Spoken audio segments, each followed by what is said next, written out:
अस्सलामुअलैकुम वरहमतुल्लाहि वबरकातुहू। अच्छा नाज़रीन, क्या हाल चाल है। आज मैं आपको एक ऐसा वाक़या सुनाने जा रहा हूँ जो लैलतुल क़द्र यानी शब कदर की अजमत और अल्लाह की रहमत का बयान करता है। तो आए दिल से सुने और दिल में उतारे। रमजान की आखिरी रातें थी।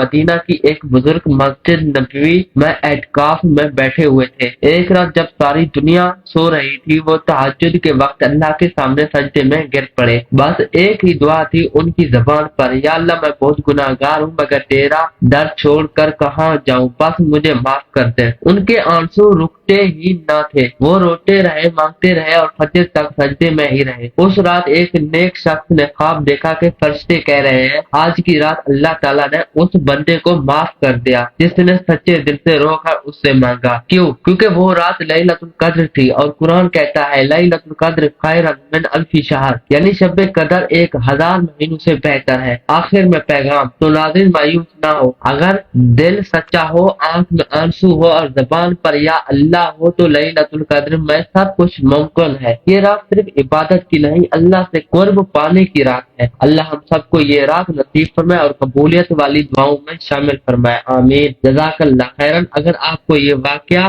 पसंद आया हो तो लाइक करें, शेयर करें और सब्सक्राइब जरूर करें। अल्लाह हाफ़िज़।